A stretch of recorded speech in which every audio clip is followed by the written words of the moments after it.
Mukunda jewellers మొట్టమొదటి factory outlet. Making ఛార్జీలు లేవు. బ్రాంచెస్ కూకట్పల్లి, కొత్తపేట, సోమాజిగూడ మరియు ఖమ్మంలో. నమస్తే రమగారు. నమస్తే జయ. రమగారు, అనంత వ్రతం అని చేస్తారు. అసలు ఈ వ్రతం యొక్క విశిష్టత ఏంటి? ఎవరు ఆచరించాలి? అంటే ఎక్కువగా విన్నట్లుగా నాకైతే అనిపించలేదు రమగారు. ఒకసారి అనుకుంటా మన ఇద్దరం మాట్లాడుకున్నాము ఆల్రెడీ. ఇంకొకసారి మాట్లాడుకుందాం. అనంత వ్రతం అంటే అనంత చతుర్దశి అంటారు. ఇప్పుడు ఈ గణపతి నవరాత్రులు మొదలు పెడతాం కదా, చతుర్థి నాడు గణపతి ఆరాధన మొదలు పెట్టాం. చతుర్దశి నాడుకి మనం గణపతిని నీటిలో నిమజ్జనం చేస్తాం. ఆ 14వ రోజు అనంత చతుర్దశిగా చెప్తారు. పౌర్ణమి ముందు రోజు. ఈ చతుర్దశికి త్రయోదశి కలిసిన రోజు పనికిరాదు, పౌర్ణమి కలిసిన రోజు పనికొస్తుంది. ఈ చతుర్దశి నాడు ఆచరించే వ్రతమే అనంత వ్రతం, అనంత పద్మనాభ వ్రతము అని చెప్తారు. పురాతన కాలం నుంచి ఇది ఉంది అని చెప్తారు. ఇప్పుడు మామూలుగా అనంతుడు అనగానే ఎవరు, ఏమిటి, ఇది ఒక ప్రశ్న వస్తుంది. అనంతుడు అంటే సృష్టికి ముందు నుంచి ఉన్నవాడు, అంతము లేనివాడు అనంతుడు. ఈ విష్ణువు యొక్క బ్రహ్మాండ స్వరూపంలోంచి, ఆయన నాభి కమలంలోంచి పుట్టిన బ్రహ్మ సృష్టి చేశాడు. అంటే ప్రపంచానికి మూలాధారమైన బ్రహ్మదేవుడికి మూలాధారుడైన వాడు అనంతుడు, ఆద్యంతాలు లేనివాడు. మనం శివరాత్రి అప్పుడు శివుడి కథ చెప్పుకుంటాం, పరమేశ్వరుడి కథ ఎట్లా చెప్పుకుంటాం మనం? అగ్నిస్తంభ రూపంలో ఆద్యంతాలు తెలియకుండా ఉన్నాడు అని. అవును కదా. ఈయన కూడా ఆద్యంతాలు తెలియనివాడు. మామూలుగా మనం చెప్పుకునేది శివాయ విష్ణు రూపాయ శివరూపాయ విష్ణవే. శివకేశవులు ఇద్దరికి భేదం లేదు, ఇద్దరు ఒకరే. ఆయన ఎట్లా పరమేశ్వరుడు ఆద్యంతాలు లేనివాడుగా ఉన్నాడో, అలాగే ఆద్యంతాలు లేనివాడుగా విష్ణువు కూడా ఉన్నాడు. ఆ స్వరూపమే అనంత పద్మనాభ స్వరూపం. ఈ వ్రతాన్ని ప్రత్యేకంగా చేసుకునే వాళ్ళు ఉంటారు. దీన్ని 14 సంవత్సరాలు చేయాలంటారు. దీనికి పూజా విధానం చాలా ప్రత్యేకంగా ఉంటుంది. మన ఇంట్లో లేకపోతే చెయ్యొచ్చా అనేది ఒక కామన్ ప్రశ్న సాధారణంగా అందరు అడుగుతారు. మా ఇంట్లో ఆనవాయి లేదండి అని. ఆనవాయి లేకపోయినా కూడా చేసుకోవచ్చు. కాకపోతే ఇది ఈ సంవత్సరం చేసాం, వచ్చే సంవత్సరం మానేస్తాం, చేయకూడదు. దీన్ని 14 సంవత్సరాల లెక్క పూజా విధానంలోనే అది చెప్పబడింది. మీరు ఒకవేళ మొదలు పెట్టదలుచుకుంటే ఒక అయ్యగారిని తెచ్చుకుని అనంత వ్రతం ఈ సంవత్సరం చేస్తే 14 years చేయాలి. అలా చేయగలము అనుకుంటేనే దిగాలి, అనుకుంటే దిగండి, చేసుకోవచ్చు. ఎందుకంటే ఇందులో ఉన్నది ఏమి లేదు, సాక్షాత్ విష్ణు పూజ. వేరే వ్రతం ఇంకేమిటో వ్యవహారం ఏమీ లేదు, విష్ణు పూజే. మళ్ళీ కూడా ఇందులో విష్ణువుకి అత్యంత ప్రీతిపాత్రురాలైన గంగాదేవితో సమానంగా యమునని పూజిస్తారు. ఇక్కడ విష్ణుపాదోద్భవి గంగ, ఆయన పాదాల నుంచి పుట్టింది. యమునా నది యమధర్మరాజు యొక్క చెల్లెలైన యమి యొక్క స్వరూపం. ఆవిడ కృష్ణుడికి ప్రేయసిగా చెప్తారు. కృష్ణ ప్రీతి, కృష్ణ భక్తురాలు యమున. ఈ యమునా నది కృష్ణావతారంలో మనకు కనపడుతుంది. యమునలోనే తిరిగాడు. అవునవును. యమునే శ్రీకృష్ణుడి పాదాలంటిది ఆయన పుట్టగానే. ఇక ఏ నదికి ఆ అవకాశం లభించల.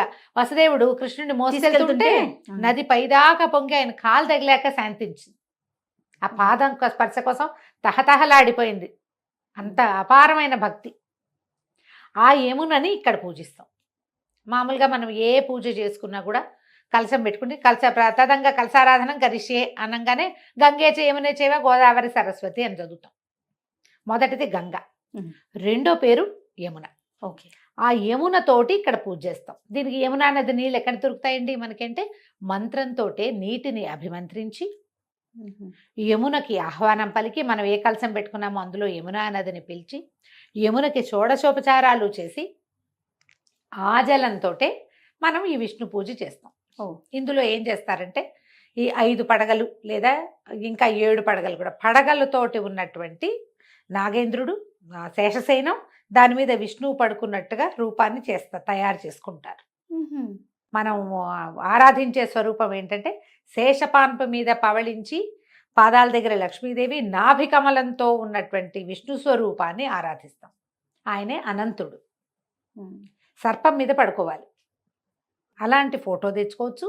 లేదా మనకు అయ్యగారిని ఎవరినైనా పిలిస్తే ఆయన దర్భతోటి చేస్తారు శేషసేనాన్ని. మా అక్కయ్య వసంత చేస్తుంది. అది చాలా ప్రాక్టీస్ చేసి చక్కగా పడగా కింద పైనేమో ఇట్లా విష్ణుమూర్తి పడుకున్నట్టుగా చేసుకుంటుంది. మనం ఒక ప్రతిమా స్వరూపం ఏదైనా పెట్టుకోవచ్చు. మనం ఈ విగ్రహాలు ఇత్తడి విగ్రహాలు కొనుక్కుంటాం, వెండి కొనుక్కుంటాం. చిన్న అనంతుడి ప్రతిమ గనక కొని పెట్టుకుంటే ఈ 14 సంవత్సరాలు చేసుకోవచ్చు.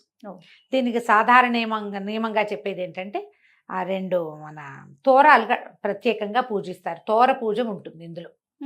ఈ తోరాలు ఆడవాళ్ళకి వేరు, మగవాళ్ళకి వేరు 2 రకాల తోరాలు ఉంటాయి.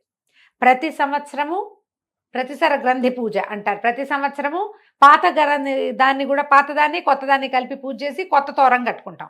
14 అంతే. 14 ఏళ్ళు అంతే. చివరికి 14 తోరాలకి పూజ చేస్తాం.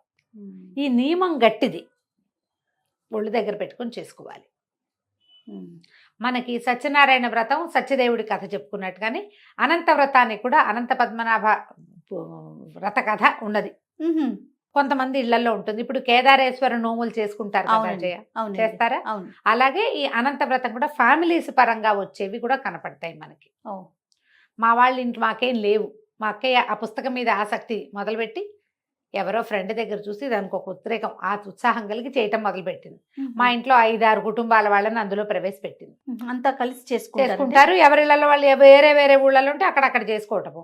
దీనికి 14 జతల అతిరసాలు, అప్పాలు నివేదన పెడతారు. అరిసెలు కానీ అప్పాలు కానీ. అది ఎవరికైనా వాయినం ఇవ్వాలి. ఏ సమయంలో చేస్తారు రమ్మగారు? ఉదయకాలమే, చతుర్దశి నాడు ఉదయకాలమే చేసుకుంటారు. 14 ఏళ్ళు అయ్యాక ఉద్యాపన చేసుకునే విధానం కూడా కనపడుతుంది.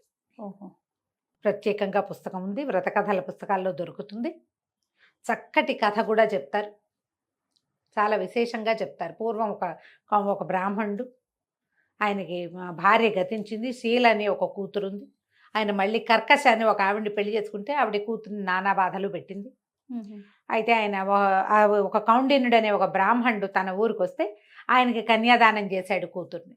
ఆ కౌండిన్యుడు శీల ఇద్దరు కలిసి ఆ ఇంట్లో సత్తుపిండి ఏదో ఉంటే ఆ సత్తుపిండే ఇచ్చారు పిల్లకి. అంతకంటే ఏమి ఇవ్వాల.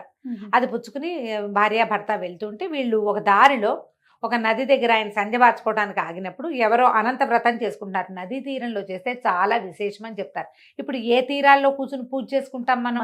పాత వ్రత కథలన్నీ కూడా నదీ తీరంలో పూజ చేసుకుంటున్నారు, కథలు వినపడతాయి మనకి. ఎవరో పూజ చేసుకుంటుంటే అది చూసి ఆవిడ తను కూడా వాళ్ళతో పాటు పూజ చేసుకుని ఆ తోరం దాచిపెట్టుకుని ఇంటికి వచ్చి చేసుకునేది. అంతకుముందు పేద బ్రాహ్మణుడైన కౌండిన్యుడు చాలా బాగా వ్యాపారంలో నిలదొక్కున్నాడు. బాగా సంపాదించి కోట్లకు పడగలెత్తారు. అయితే ఒకనాడు ఇవిడి చేతికి కట్టుకున్న తోరాన్ని ఆయన చూశాడు. చూసి భార్యని కేకలేశాడు. ఏమిటి ఏదో కట్టుకున్నావు, నన్ను వశం చేసుకోవడానికి కట్టుకున్నావా, ఇదేమిటని బలవంతంగా ఆవిడ భుజం మీద చేతి మీద నుంచి లాగేసి పొయ్యిలో పడేశాడు ఆ తోరాన్ని. ఆవిడ పరిగెత్తుకుంటూ వెళ్ళి తోరాన్ని ఆర్పి పాలతో తడిపి పక్కన పెట్టుకుంది. చాలా బాధపడింది, అయ్యో ఇంత పని చేశాడే అని. కానీ క్రమంగా ఏమైంది, ఆయన ఎప్పుడైతే అనంతుడెవడు, అదేం వ్రతము, అదేం దిక్మాల వ్రతాలన్నీ తెచ్చావని ఇట్లా ఏవో నానా మాటలు దుర్భాషలాడాడు. భగవంతుని పేరిట దుర్భాషలాడితే ఏముంది, భగవంతుడికి ఏమవ్వదు, ఆకాశం మీద గుమ్మేసినట్టు. అంతే కదా, మన మీదే పడుతుంది. ఈయనకి ఆస్తి అంతా పోయింది. దైన్యమైన స్థితిలోకి వచ్చేసారు. తను చేసిన పొరపాటు వల్లే ఈ స్థితి వచ్చిందని ఆయన రిపెంట్ అయ్యాడు. అప్పుడు ఆయన ఒక రకమైన ఉన్మాద ధోరణిలో ఈ అనంతుడిని వెతుకుతూ అట్లా ఎక్కడికో వెళ్ళాడట. చివరికి అనంతుడు కనపడిన చెట్టుని పుట్టని అందరినీ అడుగుతూ వెళ్ళాడు. ఎక్కడా ఏమీ దొరకలేదు. ఆయన ఆ వెళ్ళే దారిలో ఒక గడ్డిగా పెద్ద ఫుల్గా నిండా గడ్డి ఉంది. ఒక ఆవు దూడ అక్కడ నుంచున్నాయి. వాటికి ఆహారం లేదు, తింటల్లా అవి తినలేకపోతున్నాయి. అట్లాగా తర్వాత ఏమో 2 పెద్ద పెద్ద చెరువుల్లాగా ఒకదాంట్లో నుంచి ఒక దాంట్లోకి నీళ్లు ప్రవహిస్తున్నాయి. కానీ ఆ నీళ్లు ఉపయోగించే నీళ్లు కాదు. ఉపయోగం లేని నీరు ఎందుకు? అంతే కదా. ఓ పెద్ద మామిడి చెట్టు, ఈగ కూడా వాళ్టల్లా, కాకులు కూడా వాళ్టల్లా, అది నిండా పళ్ళున్నా కూడా. అట్లాంటివి బోలెడన్ని దృష్టాంతాలు చూసుకుంటూ వెళ్ళాడు. చివరికి ఆయన సూసైడ్ చేసుకుందాం అనుకున్నాడు. అప్పుడు భగవంతుడు ఆయనకి ప్రత్యక్షమై ఇలా దానాలు చేయకుండా ఉండేవాళ్ళు, ఇతరులకి ఉపయోగపడని వాళ్ళు, మంచి దైవ కార్యం చెయ్యని వాళ్ళు, దాన ధర్మాలు చేస్తుంటే ఆపేసే వాళ్ళకి ఎలాంటి జీవితాలు వస్తాయో ఈయన ముందు చూసిన తార్కాణాలన్నీ వాటి ఉదాహరణగా చెప్పి, నేనే అనంతుణ్ణి, ఆద్యంతాలు లేవు నాకు, నన్ను ఈ రకంగా ఆరాధించిన వాడికి మోక్షం లభిస్తుంది అని 14 సంవత్సరాలు నన్ను ఆరాధించు అని చెప్పాడు. వెనక్కి వచ్చిన ఈ కౌండిన్యుడు ఇంటికి వచ్చాక మళ్ళీ 14 సంవత్సరాలు నియమంగా ఆచరించాడు. వాళ్ళ కుటుంబంలో ఉండిపోయిందనమాట అది. ఇందులో ఉన్న ఈ యమునా పూజ, ఈ పడగని తయారు చేసి స్వామిని కూర్చోబెట్టడము చాలా విశేషంగా కనపడతాయి. మ్మ్. మనం సత్యనారాయణ వ్రతంలో వినేలాంటి ఆరాధన కాకుండా ఇది ఒక ప్రత్యేకమైన ఆరాధనగా కనపడుతుంది. నాకు ఆ యమునా పూజే, ఆ మంత్రమే మహా ఇష్టం. ఓ. దగ్గర కూర్చొని వింటాను అది నేను. మ్మ్. మంత్రం మంచి పట్టుగా చాలా బాగుంటుంది. మ్మ్. అవకాశం ఉన్న వాళ్ళు చేసుకోవచ్చు. ఎవరైనా అనంత వ్రతం చేసుకుంటున్నామంటే వెళ్ళి దర్శనం చేసుకుని దండం పెట్టుకోండి.